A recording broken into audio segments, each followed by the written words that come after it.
You are not just a farmer, you are an engineer. The very moment you begin to view your homestead through that lens, everything changes. Currently, the majority of backyard growers are managing their land like a grocery store that happens to have animals in it. You are buying feed, you are buying fertilizer, and you are buying soil amendments. Every single month, you are hauling heavy bags from the store, and every single month, that bill gets larger. But what if your chickens fed your garden? Your garden fed your chickens, your compost enriched your soil, and your soil sustained everything else in one continuous, never-ending loop. That is not a fantasy. That is a system. It is a system that functioned on small farms for centuries before the industrial feed industry convinced us that we couldn't survive without them. By the end of this video, you are going to understand the exact backyard loop that eliminates your dependency on the feed store. I am going to walk you through every single connection point, every rotation, and every element that makes this loop self-sustaining. I will also show you the common mistakes that break the cycle before it ever gets started. This isn't about working harder, it is about designing smarter. Let's get into it. Here is the reality most homesteaders do not want to admit. You are spending $600 to $200 a year on chicken feed alone. Layer pellets, scratch grains, supplements, and grit. Every month involves another trip to the feed store. Every season, the price creeps up another 5% to 10%, and that is just for the chickens. Add in the fertilizer for your garden beds, soil amendments every spring, compost you are buying in bags instead of making yourself, pest control products, and seed starting mixes. You are running 5 or 6 separate systems on your property, and every single one requires an outside input. Every single one costs money. Every single one makes you dependent on a supply chain that you do not control. That is not a homestead. That is a subscription service with chickens. The worst part is that the outputs from one system are literally the inputs another system needs. Your chicken manure sits in a pile while you buy bagged fertilizer. Your kitchen scraps go in the trash while you buy compost. Your garden produces pest habitats while you spray chemicals to fight them. You are throwing away free resources with one hand and buying replacements with the other. The feed industry loves this. Garden centers love this. They have built an entire economy around keeping each system isolated, so you keep buying inputs for all of them separately. Meanwhile, your property already produces almost everything it needs. You are just not connecting the pieces. The loop exists. You are just not running it yet. This isn't new. This isn't experimental. This is how farming actually worked before corporations got involved. Go back 200 years. Every small farm operated as a closed loop. Chickens scratched through garden beds after harvest. Their manure fed the soil. The soil grew crops. Crop waste fed the animals. Kitchen scraps went to the compost pile or straight to the flock. Nothing left the property. Nothing needed to come in. Farmers didn't call it permaculture. They didn't call it regenerative agriculture. They just called it farming because that's what farming was, a loop. Then the feed industry showed up, and suddenly chickens needed pellets from a factory. Gardens needed synthetic fertilizer from a plant. Soil needed amendments from a bag. Every natural connection between systems was severed and replaced with a product you had to buy. And they didn't just sell you the product, they sold you the idea that the old way didn't work, that you needed their inputs, and that natural systems were primitive and unreliable. That was a lie, and the proof is in the soil. Lady Eve Balfour demonstrated this in the 1940s with her rotation systems. Chickens cycling through grazing pens and scratching pens, feeding themselves on forage and composted insects while regenerating the soil beneath them. No feed store required. Traditional farmers across Asia, Africa, and South America have been running integrated animal garden loops for centuries. Ducks in rice paddies, chickens in orchards, goats clearing brush that feeds the compost that feeds the garden. The knowledge never disappeared. It was just buried under marketing budgets. Today, you are going to dig it back up. The loop starts with your chicken tractor, your free labor force. The loop begins with your chickens, but they aren't locked in a static coop. They are moving. A chicken tractor is a lightweight, movable enclosure you rotate across your garden beds. You plant a fast-growing cover crop, clover, buckwheat, or ryegrass. Let it grow for a few weeks, and then move the tractor onto that bed. Your chickens spend 2 to 3 weeks in that spot. They eat the greens, they hunt beetles, larvae, and slugs, and they scratch through the soil looking for worms and grubs. While they do all that, they are depositing manure directly into the bed. By the time you move them to the next bed, the first bed is cleared, weeded, fertilized, and ready for your next crop. No tilling, no fertilizer bags, and no pest spray. The chickens did it all. Here is the number that matters. A single chicken produces roughly 1 cubic foot of manure per month.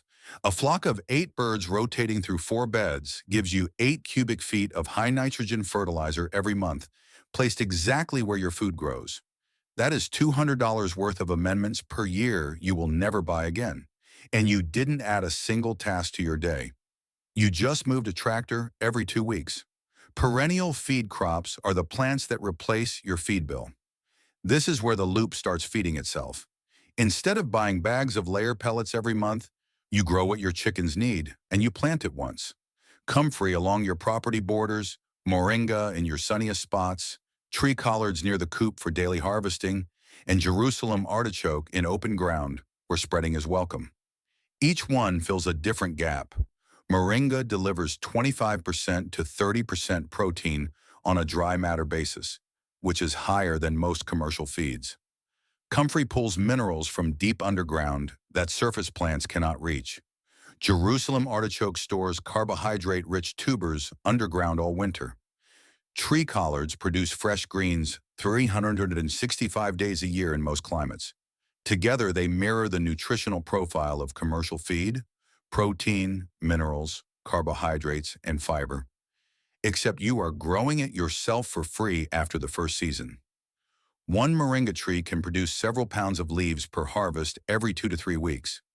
A 10-foot row of comfrey gives you cuts every 4 to 5 weeks from spring through fall. A single Jerusalem artichoke patch produces more tubers than a small flock can eat. You are not supplementing anymore. You are replacing. And every dollar you stop spending at the feed store stays in your pocket. The manure to compost pipeline is next. Every system produces waste. In a loop, waste doesn't exist. It just becomes the next input. Your chickens eat perennial feed crops and forage from the tractor rotation. They produce manure. That manure is the most valuable thing on your property if you use it right. Fresh chicken manure is too hot to apply directly to plants. It will burn roots and kill seedlings.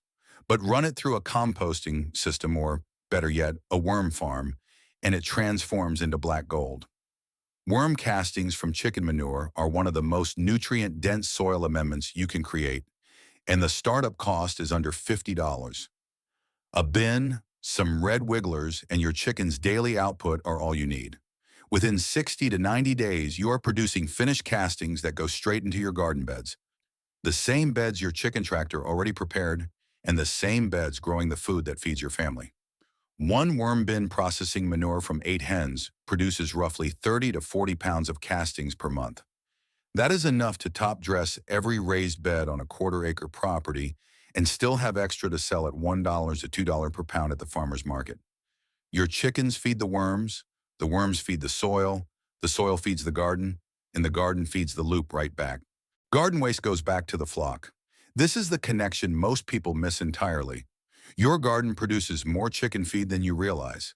Bolted lettuce, overgrown squash leaves, carrot tops, beet greens, windfall fruit, and spent crops after harvest, all of it goes to the flock. A productive backyard garden on a quarter acre throws off 10 to 20 pounds of edible plant waste per week during peak season. That is feed you already grew. Feed that cost you nothing extra because the garden was producing food for your family anyway. The chickens eat the scraps, the nutrients cycle through their manure, the manure goes back to the compost or worm bin, and the castings go back to the garden. See what's happening? Nothing leaves. Nothing needs to come in. Every output becomes an input somewhere else in the system. This is the fundamental difference between a homestead that costs money every month and one that sustains itself. You are not adding work. You are connecting work that is already happening. Compost insects are the free protein factory. Here's the part that surprises people the most.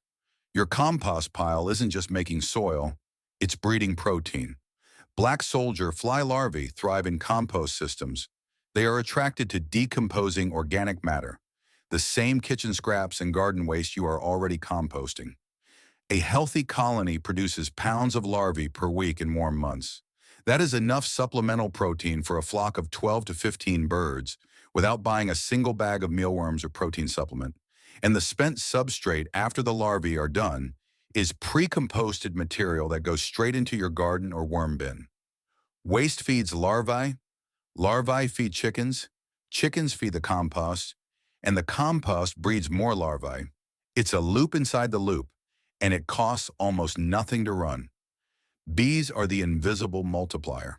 Bees don't seem like they belong in a feeding loop, but they are the silent multiplier that makes everything else produce more. A single hive pollinates your fruit trees, your vegetable garden, your perennial feed crops, and your cover crops. More pollination means more fruit, more vegetables, more seeds set on your clover and buckwheat, more food for your family, and more forage for your flock. A well-managed hive requires zero feed. Bees forage on what is already growing on and around your property, and they produce honey, beeswax, and propolis, all usable and all sellable. One strong hive can produce 30 to 100 pounds of honey per year, depending on your forage availability. That is $300 to $1,000 in product from an animal that asks almost nothing from you. But the real value is what they do to your yields. Pollinated gardens produce 20% to 30% more than unpollinated ones. That means more food for your table, more waste for your compost, more scraps for your chickens, and more manure for your worm farm. Bees don't just join the loop, they amplify it. This brings us to the piece that ties this entire system together, the closed-loop design, where every output becomes an input. Here's the complete picture. Once you see it, you cannot unsee it. Chickens rotate through garden beds via the chicken tractor. They weed, debug, and fertilize as they go. Perennial feed crops along borders and near the coop replace purchase feed.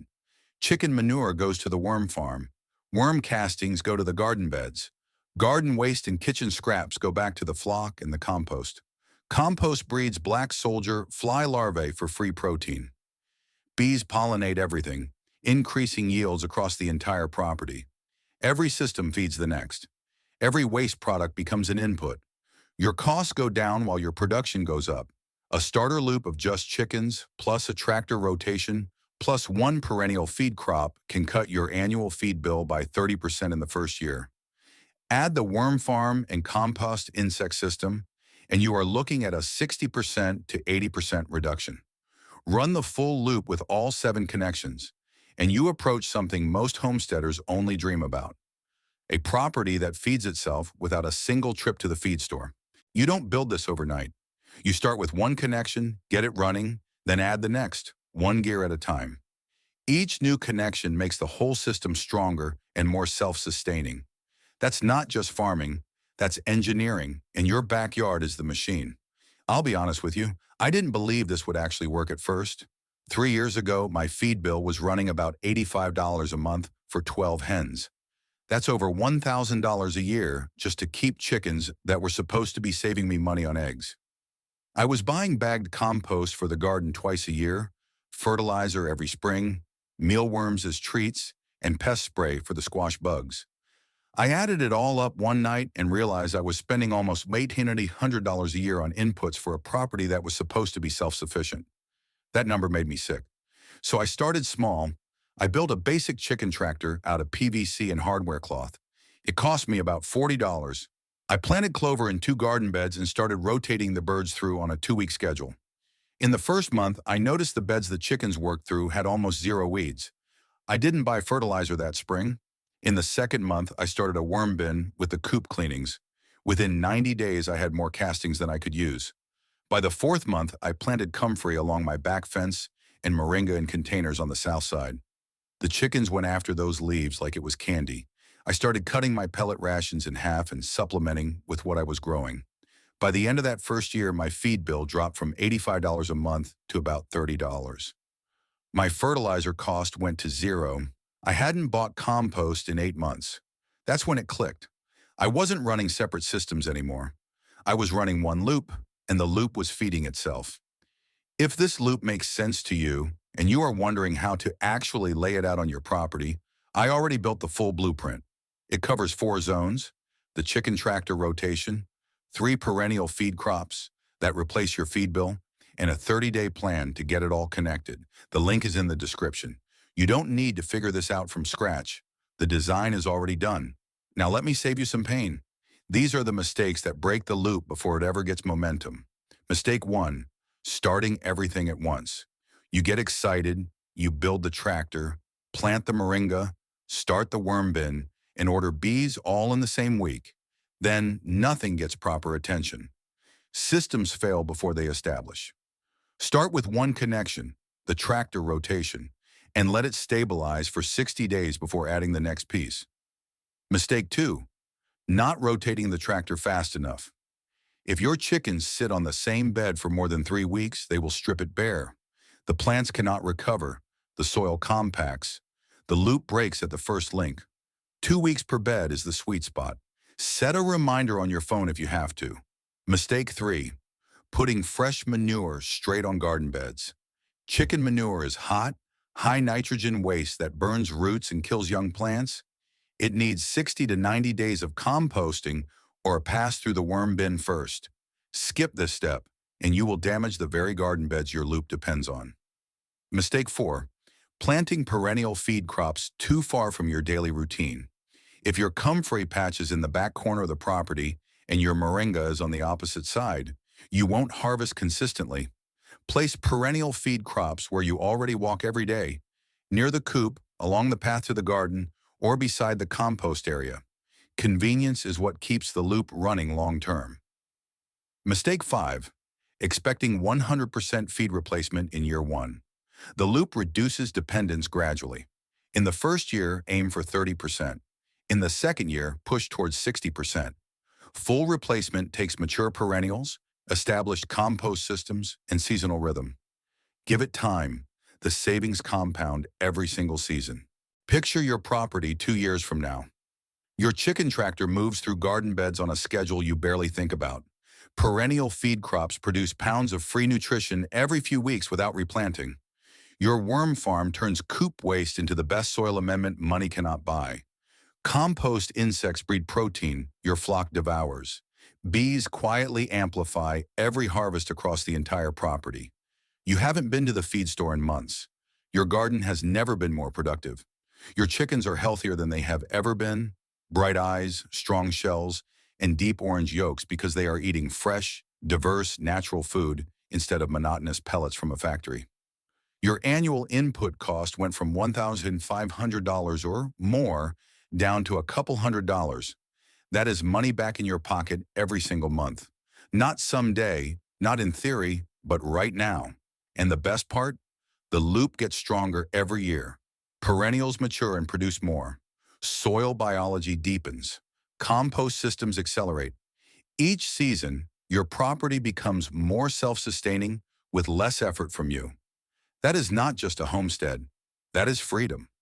Real, measurable, permanent freedom from the supply chains and price hikes that control everyone else. Now, I want to hear from you. What is the first connection in this loop you're going to build? The tractor rotation, the perennial feed crops, or the worm farm? Drop it in the comments right now. I read every single one, and your answer might help someone else figure out where to start. If this video changed how you think about your property, subscribe and hit the bell. I post practical systems like this every single week. Real strategies that save real money on real homesteads. And in the next video, I am breaking down the single cheapest structure you can build that doubles your egg production while cutting your winter feed costs in half. You are not going to want to miss that one. Your backyard already has everything it needs. You just have to connect the pieces.